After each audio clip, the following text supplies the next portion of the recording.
For years, hydrogen peroxide has been the one bottle in your house nobody worried about. $1 at the drugstore, in the medicine cabinet, the gentle alternative to the harsh stuff under the sink. We've made 4 videos about how useful it is, but some of the advice circulating now will damage your house, and some will put someone in an emergency room. The most shared tip says to mix it with vinegar in a spray bottle. That makes peracetic acid, a corrosive industrial sanitizer. 11 hacks, worst last. Number 4 makes a corrosive acid. Number 11 has killed people. Number 1, pouring it into a septic tank. This tip circulates constantly, and it's exactly backwards. A septic system is a bacterial colony, and that colony is the working part. It's the thing breaking down everything you send it. The tank isn't storage, it's a living process. Hydrogen peroxide is an antimicrobial. That's the entire reason it disinfects anything. Pour it into a septic tank and you're killing the organisms the system runs on, which is the same as pouring bleach in and calling it maintenance. A routine pump out runs a few $100s. A drain field that fails because the bacteria died runs into 5 figures. Leave a working septic system alone and have it pumped on schedule. There's no product you need to add. Number 2, keeping it in a clear spray bottle on the counter. This one costs you nothing but time, and it's the reason a lot of people think peroxide stopped working. Peroxide breaks down into water and oxygen when light hits it. That brown bottle it comes in is doing a job. Decant it into a clear sprayer, leave it on a sunny windowsill, and within a few weeks, you're spraying water. Quick way to test the bottle you already own. Splash a little into the sink. If it fizzes against the metal drain, it still has strength. If it just sits there flat, it's finished. If you want it in a sprayer, buy an opaque one and keep it in a cupboard. Number 3, reaching for bleach after you've already used peroxide. This is where the video stops being about wasted money. Bleach should never be combined with anything except water. Not peroxide, not vinegar, not ammonia, not another cleaning product. Bleach and vinegar release chlorine gas, which burns eyes, nose, throat, and lungs. Bleach and ammonia produce chloramine vapors, and that symptom list runs from coughing and watering eyes through chest pain and shortness of breath, with fluid on the lungs in serious exposures. Bleach and rubbing alcohol make chloroform, which is toxic and absorbs straight through skin. There's a second trap hidden in the ammonia one.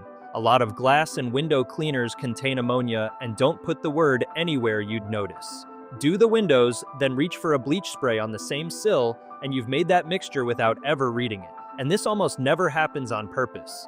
It happens because somebody cleaned a shower with one product, decided it wasn't working hard enough, and reached for a second bottle 10 minutes later without rinsing. Rinse between products every time. That single habit is most of the defense.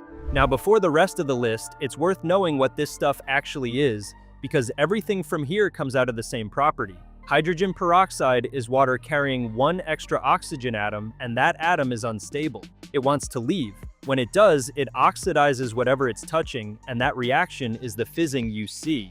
That single fact explains everything peroxide is good at and everything it should never go near.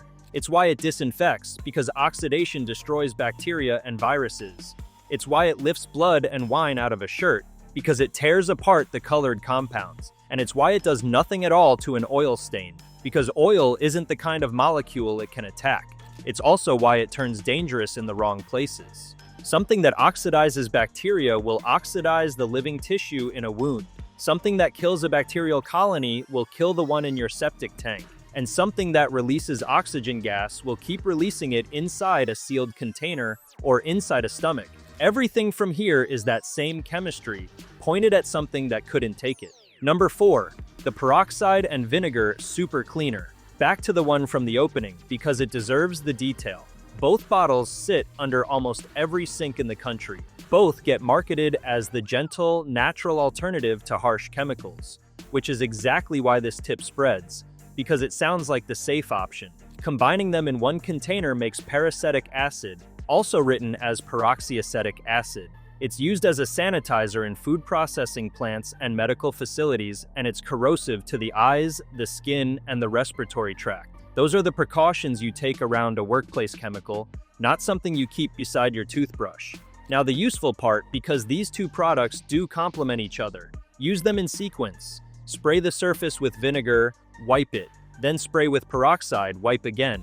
You get the benefit of both, and you never create the acid, because they never sit together in a container. That sequence comes from the trade magazine Plumbing and Mechanical, which publishes it for HVAC technicians dosing condensate lines. Peroxide, wait, flush with water, then vinegar. The flush between them is the entire safety margin. Number 5. Pouring it down a drain to clear a clog. A lighter one, but it costs people real money in a different way. Peroxide will knock back the slimy film coating the inside of your pipe, and it will kill the smell. It doesn't dissolve hair, and it doesn't touch congealed grease. A clog is a physical object. Hair, fat, a bottle cap. Objects have to be removed or pushed through, and no chemistry in a brown bottle changes that. The real cost is the 2 weeks you spend pouring it down while a slow drain turns into a standing one. Plunger first, then the U-bend under the sink, which is a 15-minute job that solves a surprising share of kitchen clogs. If you're finding this useful, hit subscribe. We put out one of these every week. Number 6. Sealing any peroxide mixture in a closed bottle. Peroxide releases oxygen. That's the entire mechanism. Seal it into a container with something it reacts to, and that gas has nowhere to go. A capped spray bottle under the sink with a mixture somebody made last month in it is the worst version of every idea in this video. And it isn't only spray bottles. People decant peroxide into old drink bottles, screw the cap down tight, and stand them in a cupboard next to something warm.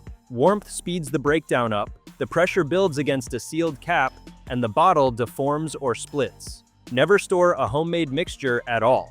Mix what you need, use it, pour away what's left, and keep the original bottle loosely capped rather than cranked down, because the vent in a peroxide cap exists for a reason. Number 7. Using it on colored fabric or carpet without testing first. Peroxide is the active principle in the oxygen bleaches sold at 4 times the price.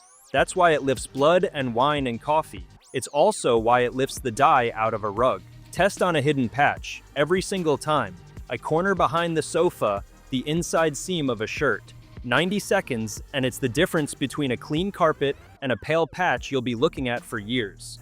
Number 8. Using it on cuts and scrapes as routine first aid. This is the one that surprises people most, because a great many of us grew up with it. Peroxide does kill bacteria in a wound. It also damages the healthy tissue trying to heal alongside them, and medical guidance moved away from it years ago for exactly that reason. Work measuring cleaner toxicity against human skin cells found it harmful to the cells a wound needs to close. That bubbling everyone remembers is a reaction with an enzyme in your own tissue, and it happens whether there's any bacteria there or not. Clean running water and mild soap is the current advice. Peroxide still earns a place in a first aid kit if you're somewhere without clean water. It just isn't the first thing you reach for, and it hasn't been for years. Number 9. Undiluted as a mouth rinse or a teeth whitener. Peroxide is in commercial whitening products, which is why this sounds reasonable. What those products do is control the concentration and keep the peroxide on the tooth surface only. The liquid in the brown bottle does neither. Poison Control's guidance is direct on this point, that liquid peroxide isn't a substitute for a tooth bleaching product. Undiluted rinsing can damage enamel and the soft tissue in your mouth, and repeated use irritates gums and raises tooth sensitivity. If you want whiter teeth, that conversation belongs with a dentist, who can tell you whether your enamel can take it. Number 10. Putting it in your ears when you shouldn't. Peroxide is one of several liquids used to soften earwax, and at 3% used correctly, it's reasonably safe. The problem is, who shouldn't? An ear infection, a perforated eardrum, tubes, recent ear surgery, ringing in the ears. This can make every one of those worse, and the guidance is to see a doctor rather than experiment at home. Concentrations above 10% can cause burns and blistering in the ear canal, and whatever you do, don't follow it with a cotton swab. A swab pushes wax deeper and can puncture the eardrum. Which brings us to the last one, and it's the reason this video exists. Number 11. Buying the bottle labeled food grade. Almost nobody knows there's a concentration scale at all. The brown bottle from the pharmacy is 3%, industrial strength is above 10%. The product sold as food grade is 35% or higher. The Tennessee Poison Center's position on that label is blunt. They call it misleading, and they describe the product as dangerous when consumed undiluted. It gets promoted online as a cure for a long list of conditions, none of it supported by evidence, with instructions to put a few drops into a glass of water. And the arithmetic underneath it should stop you cold. A spokesman for the American College of Emergency Physicians put it plainly that a tablespoon of 35% peroxide releases more than 1.5 quarts of gas into the stomach. Every milliliter produces roughly 100 milliliters of oxygen. That gas has to go somewhere. It stretches the stomach, and in a number of documented cases, it has entered the bloodstream as bubbles, which is a condition called a gas embolism. Published case series describe patients arriving with gas visible in the portal vein on a scan.